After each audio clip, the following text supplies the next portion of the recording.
from Western China to the peri-urban fringes of Latin American cities, even as people face eviction in places like San Francisco, where I'm from, Brooklyn, Delhi, London, any other places.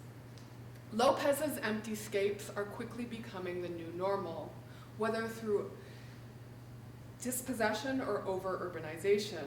In light of the global nature of such transformations, empirically rigorous, ethnographically focused work can help to illuminate how everyday citizens experience these transformations, but also contest and remake them. As I've demonstrated today through the case of Madrid's South American community, the concerns of those everyday citizens are by no means peripheral or secondary, nor are their neighborhoods simply the afterthoughts of global urban trends, but are rather built into the dominant logics of urbanization. They also contain lively debate that provoke potent urban politics. Those politics, in turn, can travel, connecting rural Ecuador to working class Madrid, to the Spanish Parliament, as we see today as they argue for a new president, and beyond. Thank you.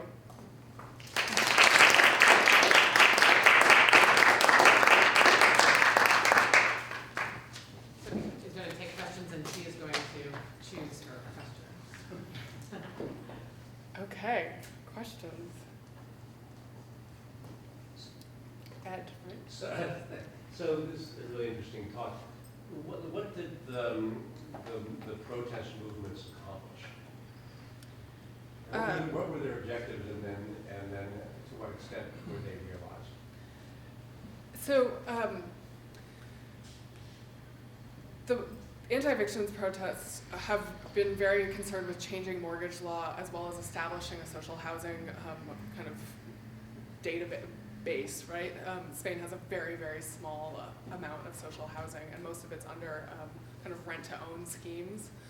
And then also kind of retroactively granting people like what they had to pay, essentially, before getting kicked out.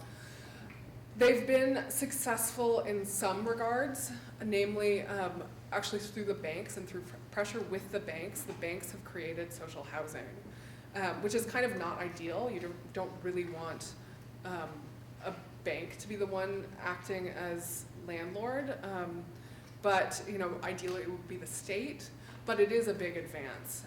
With regards to changing the mortgage law, there have been a series of legislation passed that has attempted to address the situation without actually changing this core question of once you default and it's repossessed, paying back this remaining balance. However, they've gone on to contest the situation both in the High Court of Europe, and then also now there's stuff going on in the Human Rights Court, so Luxembourg and Strasbourg.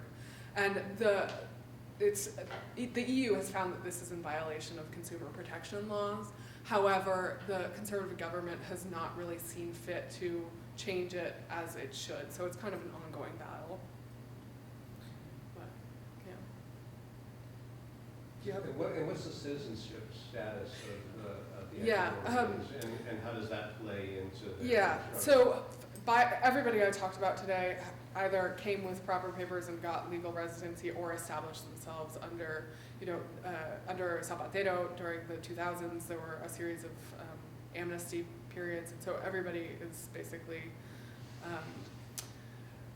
legal and or documented rather. And I've done a lot of work with this movement in various facets, and there are people who have lost working papers, and one of the ways in which the government has actually kind of spread fear and tried to discourage people from protesting is actually like spreading rumors around the fact that you're going to be kicked out of the country, or you might lose your papers if you protest. So it is not by no means kind of an across-the-board situation, and there are families that have, because they've lost work, also lost legal residency status, and so that's a particularly tricky situation. So do they have voting rights? Do they have voting rights? So actually, politics, quite a few of the South American community have citizenship, actually. But actually, within the last 8 or so years, Madrid actually tried this new program by which they granted voting rights to residents if they were from a particular if they were from a series of countries, and South Americans in particular were covered under that, but it was also Moroccans and a number of other nationalities. So, yeah. Right, so just, I mean, to follow up on that, my larger question was about, and I enjoyed your presentation, I Thank appreciate you. the connection to kind of new politics of place and organizing around this kind of failed housing. But I was going to ask, following Ed, more about the kind of old politics, right? So certainly citizenship and rights, but also what about austerity and kind of the EU? As one of the reasons the government can't come in and solve social housing is because they're under limits in terms of expenditure and budgets to conform with the EU. I mean, does austerity play in this inability to reform? Well, Just a small question. Yes, the piece that Joy announced that was accepted yesterday talks about this kind of changing politics of property, the changing relationship people have with property, because there's actually been a major shift that I outlined with regards to the fact that they're evicting, bundling up into a toxic bank, and then selling those toxic assets off to third parties. At the same time that with this very small stock of social housing that existed in Madrid, they've sold it off to Blackstone, Goldman Sachs, and some Spanish hedge funds too. And some of those sales have actually been invalidated by the Supreme Court. Why is there such a small stock of social housing?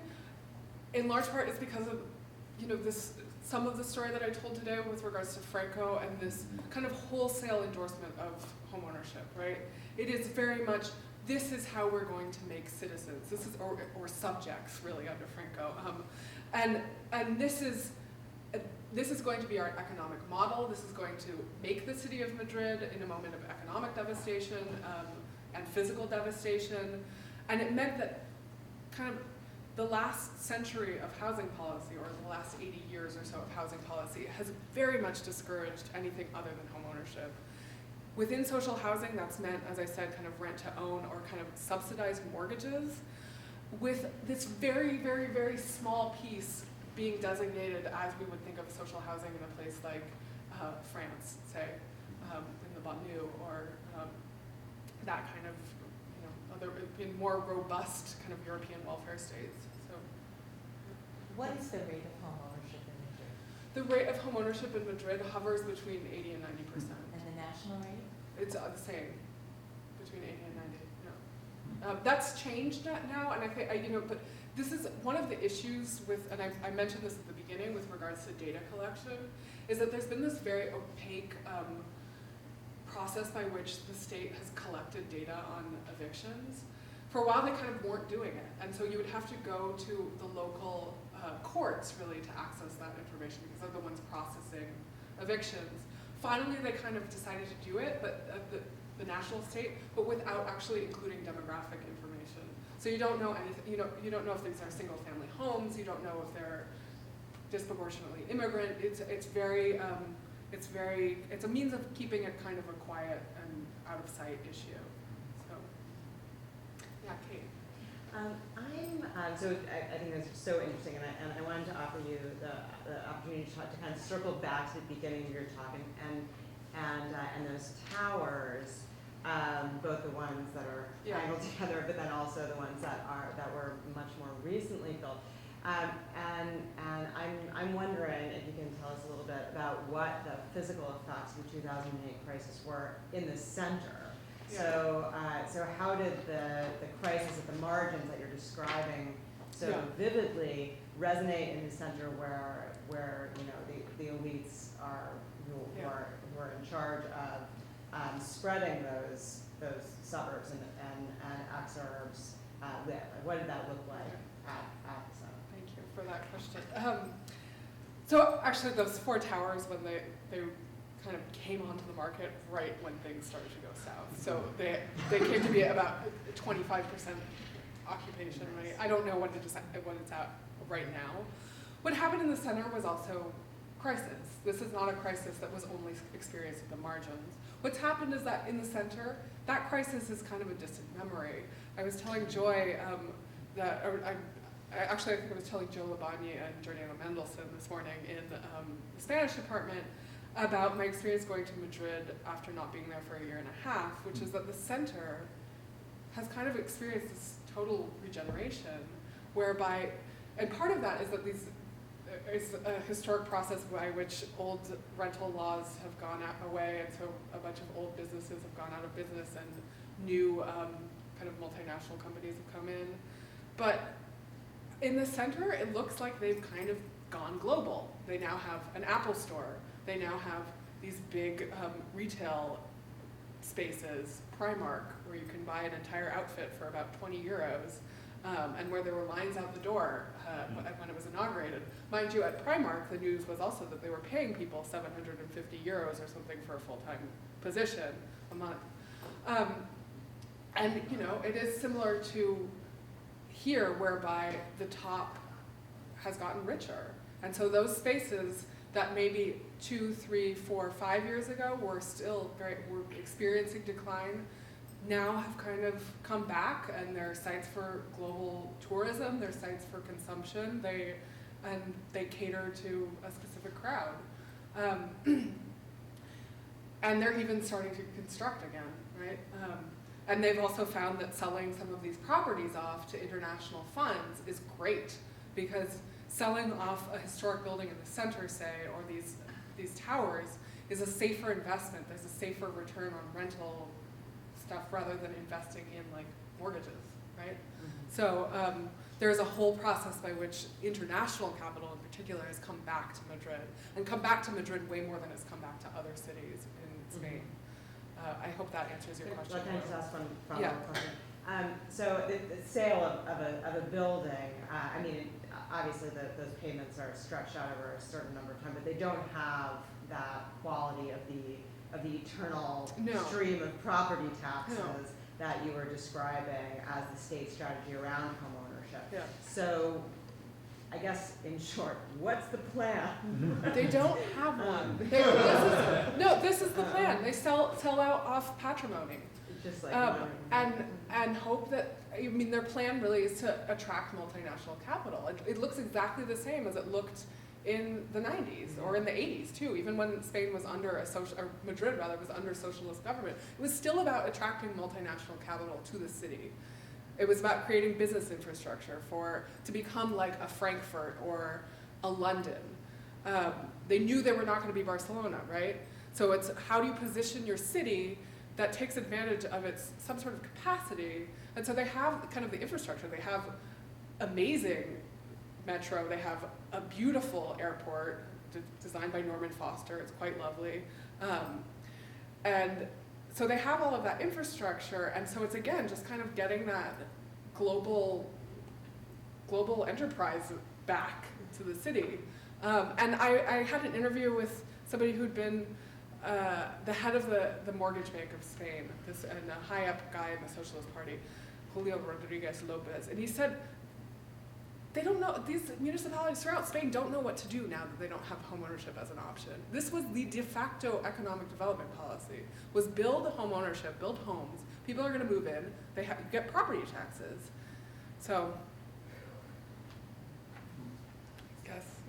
But I have a bunch of questions I want to ask, but I'm only going to ask one. But one of the things that's really striking about the talk is the far-flung nature of the kind of both work development and migration that you're talking about, and then these kind of scenes of real mass protest. So I'm wondering if you if you made kind of network maps of work, housing, migration, where is the protest being kind of organized? Like where is the protest being organized from?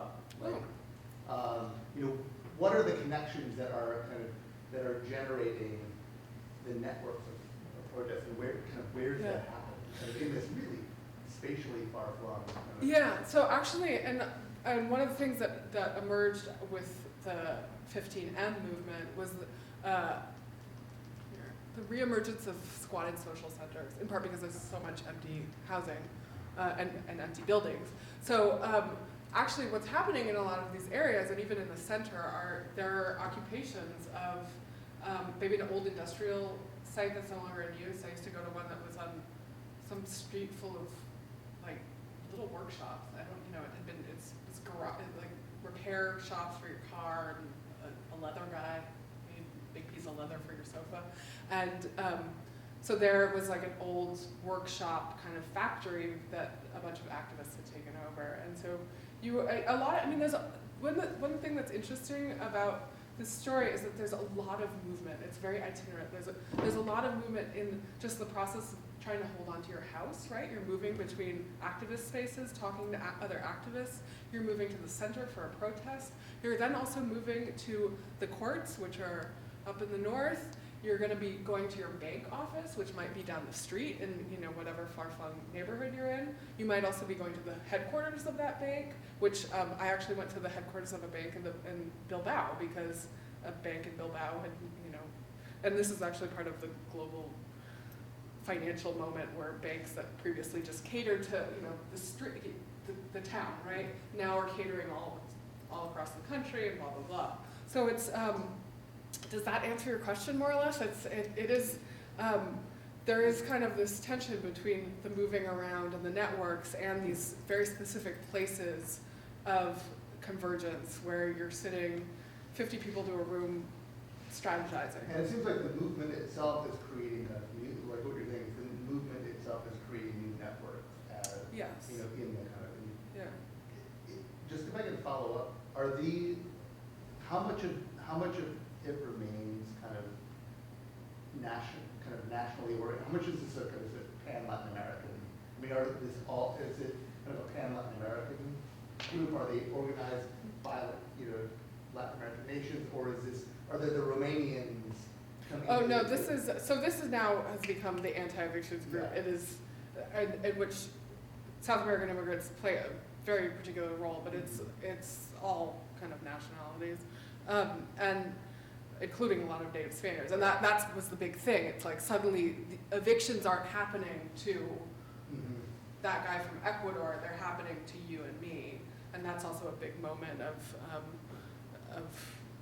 kind of the expansion of the movement. But then there are these transnational currents, and part of it is also that the government of Ecuador has been very favorable to people, and passing laws such as like, if you go back to Ecuador, there's no way that the bank can come after you here, right? Yeah. And then also the housing movement has kind of gone global. In the fall, there's an anti-gentrification workshop space in Brooklyn that had hosted some of the organizers from Spain, and this movement in particular has been very emblematic, particularly for what you see here, which is physically blocking an eviction.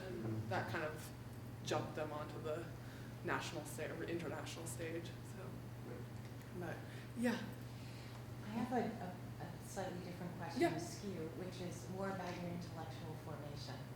I teach in the urban planning program here, and I'm very curious how your own training, first with a master's in city planning and then a PhD in city planning, how it shaped you and how it informed your work, which in many ways seems to me atypical of what people who go into planning do. So, I was, as Joy mentioned, I was a historian at one point as an undergrad, but I was always really interested in seeing the city as kind of a system, and a system that includes both communities and then also the built form, right? It's not just, as I say, it's not just built form, it's not just communities. And I think city planning very, very much allowed me to think that way, think through the various systems that are operating here. This is not a story just about an immigrant neighborhood. It's not a story just about the overproduction of housing, or it's not just about new credit opportunities. It's kind of about how all of those things work together, and then how they also have a history.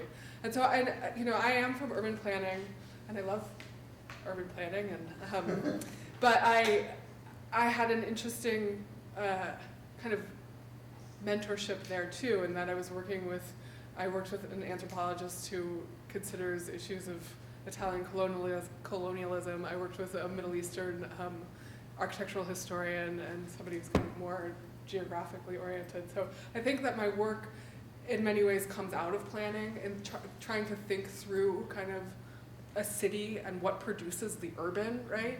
While also being very much inspired by these other kinds of modes of inquiry. So, yes, Tom. I wanted to follow up with a methodological question. You drew from interviews and mentioned your participant observation in different tenants organizations and anti-eviction organizations in Madrid. And I just wanted to get a little bit more of a sense of how you embarked on that ethnographic dimension of, Yeah. of your project. Yeah, thank you. And it's interesting because as a former historian, I was like kind of totally freaked out to go out into and talk to people, right? Not that you don't do that, but I was like, I can manipulate the archive, or I can work in that environment. It's the talking to people is a little more daunting, and so I was really cognizant of the fact that I didn't. These are, as I've documented somewhat today, these are populations that have gone through a lot, and even going in and studying processes of foreclosure and eviction, which are deeply traumatic, and which I've written about as being deeply traumatic, I didn't want to just kind of helicopter in, talk to people and leave, right? And so, and I saw a lot of that taking place. Because this became this very kind of emblematic social movement. I mean, this is the most emblematic social movement to come out of the last 5 years or so of contestation in Spain. And I saw a lot of people kind of coming in and being like, can you provide me with an immigrant family that possibly has like more than 2 kids and is in this process of foreclosure? So what I did was I just kind of went, and I told people that I was there I wanted to study them, but I was interested in kind of getting involved and seeing